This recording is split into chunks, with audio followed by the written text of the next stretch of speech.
बड़ी खबर और बड़ा अपडेट भी सामने आ गया है। दुखद खबर है ये कि अब मृतकों की संख्या और बढ़ गई है। 288 हो गई है मृतकों की संख्या। पहले 266 थी, अब वो बढ़कर 288 हो गई है। ताज़ा अपडेट सामने आ गया है। लगातार डेड बॉडीज निकाली जा रही हैं। बड़ी अपडेट ये है कि ट्रेन हादसे में मृतकों की जो संख्या है वो बढ़ गई है। 288 लोगों की मौत की सूचना आ गई है।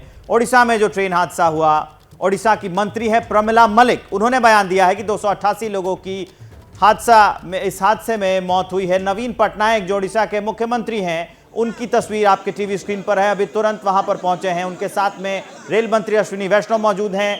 ओडिशा के मुख्यमंत्री नवीन पटनायक पहुंचे हैं। लोगों की भारी भीड़ और घटनास्थल पर पहुंचे हैं, जायजा ले रहे हैं, ताजा अपडेट जान रहे हैं कि हादसा कैसे हुआ, इसके लिए जिम्मेदार कौन है। एक इसके लिए हाई लेवल कमेटी का गठन कर दिया गया है। नवीन पटनायक पहुंचे हुए हैं।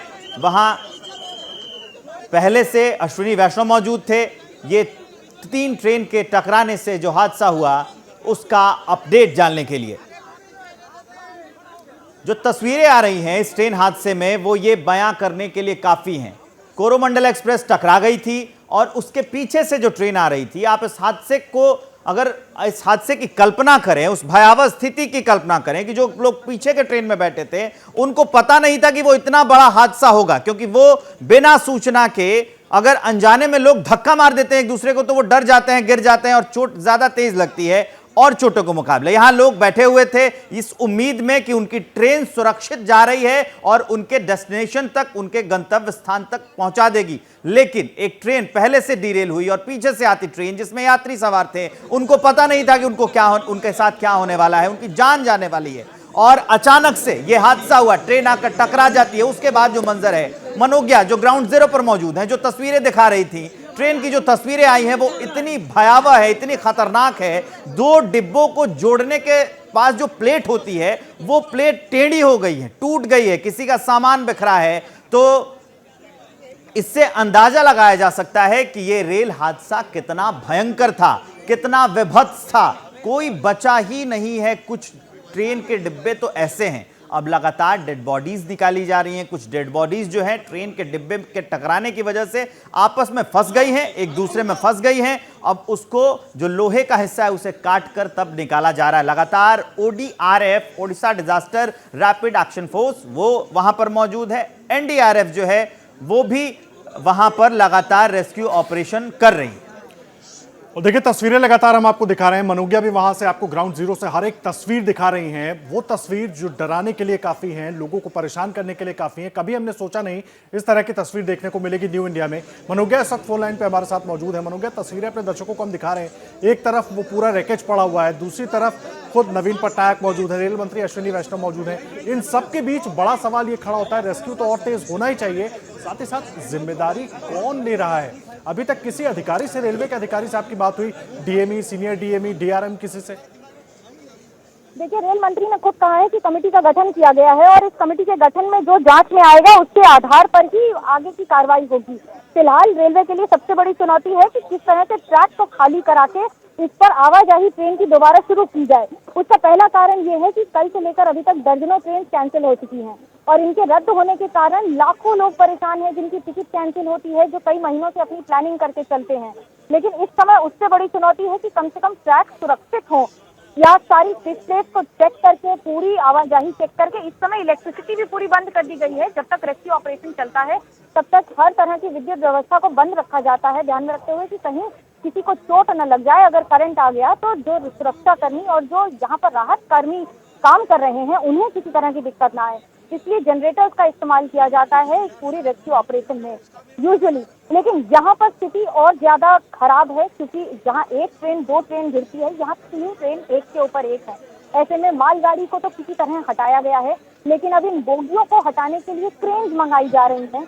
क्रेन से इन बोगियों को यहाँ से हटाया जाएगा और उसके बाद ही कम से कम ट्रैक चालू हो पाएगा। जी, एक्सीडेंट है ये और सभी दिवंगत आत्माओं के साथ हमारी प्रार्थना है। कल रात से कंटिन्यूअसली रेलवे, NDRF, SDRF और राज्य सरकार सभी मिलके रेस्क्यू का ऑपरेशन कर रहे हैं। कंप्लीट मोबिलाइजेशन किया गया है। इधर बालेश्वर की तरफ से, उधर भुवनेश्वर की तरफ से कंप्लीट मोबिलाइजेशन किया है। टाटानगर से, सब जगह से मोबिलाइजेशन किया है ताकि मैक्सिमम इस तरह की बड़ी ट्रेजेडी में जितना एफर्ट लगाया जाए उतना कम होता है। उन सभी परिवारों के साथ मेरी प्रार्थना है जिनके परिवार का मेंबर इस ट्रेजेडी में चले गए, और सभी जहां पर भी best possible health care facility होगी, चाहे कटक में, भुवनेश्वर में, एम्स में, इधर कैलकाटा में, कहीं पर भी जो बेस्ट पॉसिबल हेल्थ फैसिलिटी होगी वो दी जाएगी। कंपेंसेशन का अमाउंट कल रात में रेलवे की तरफ से डिक्लेयर हो गया था। एक हाई लेवल कमेटी भी ऑलरेडी डिक्लेयर हो गई है जो कि इस पूरे एक्सीडेंट में इंक्वायरी करेगी। कमिश्नर रेल सेफ्टी को भी बुलाया गया है, वो भी इंक्वायरी करेंगे और इस प्रॉब्लम के, इस एक्सीडेंट के रूट कॉज में जाएंगे। किस कारण से ये प्रॉब्लम हुई वो पूरा का पूरा टेक्निकल से और किस भी कारण से हुई हो वो समझा जाएगा। सर, क्या कोई इंडिकेशन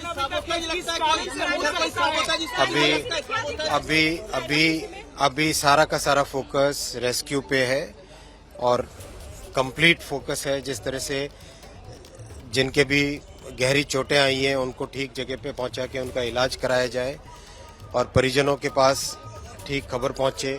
सारा फोकस उस चीज पे है।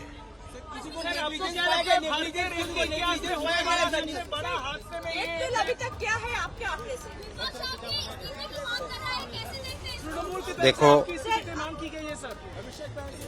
ये जिस तरह की घटना है, ये जिस तरह की दुर्घटना है, उस दुर्घटना में सबसे पहले हमारा फोकस रहना चाहिए मानवीय संवेदना। किस तरह से जिन परिवारों के मेंबर चले गए हैं पहले उनके पास ठीक तरीके से पहुंचे, जो व्यक्ति आज घायल हुए हैं उन घायलों का इलाज हो, सबसे पहले वो फोकस रहना चाहिए। राजनीति बहुत हो रही है, विपक्ष अपना इस्तीफे की मांग कर रहे हैं, क्या कहना चाहेंगे उन्हें? मैं यही कहूंगा कि अभी सबसे पहला फोकस रखें रेस्क्यू पे और रिलीफ पे। कब तक ये रूट जो है चालू होगा? तुरंत रेस्टोरेशन का काम तुरंत चालू होगा। जैसे ही कंप्लीट डिस्ट्रिक्ट एडमिनिस्ट्रेशन की तरफ से क्लियरेंस मिलता है तुरंत रेस्टोरेशन का काम चालू होगा। ऑलरेडी जितनी भी रेस्टोरेशन के लिए मशीनें हैं वो डिप्लॉय करके सुरों में खड़ी है। अभी ऑलरेडी मैं रास्ते में देख के आया हूँ। क्या पहले डिरेलमेंट हुई उसके बाद टक्कर हुआ? क्या पहले इंक्वायरी के बाद में ही सब कुछ पता चलेगा। अभी नहीं कहा जा सकता, इंक्वायरी के बाद में ही पता चलेगा। डेथ टोल डिस्ट्रिक्ट एडमिनिस्ट्रेशन और रेलवे एडमिनिस्ट्रेशन की तरफ से कंटिन्यूसली आपको अपडेट किया जा रहा है, उसी नंबर को आप लेके चलें। अभी कुछ भी कहना उचित नहीं है, इंक्वायरी होने दीजिए और सारा फोकस रेस्क्यू और जो घायल हुए हैं उनके इलाज पे फोकस करें सारा। आपने क्या देखा? अभी भी कितने लोग फंसे हो सकते हैं? जानकारी आपको हाल अधिकारियों ने क्या दी? सब सारा का सारा फोकस मैंने कहा जैसे आपसे रेस्क्यू और इलाज पे ध्यान दिया जाए, रेस्टोरेशन पे ध्यान देना है।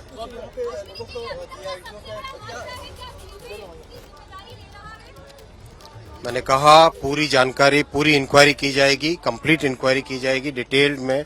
High level inquiry committee already रात में ही घोषित कर दी गई थी। कमिश्नर रेल सेफ्टी वो भी इंडिपेंडेंट इंक्वायरी करेंगे।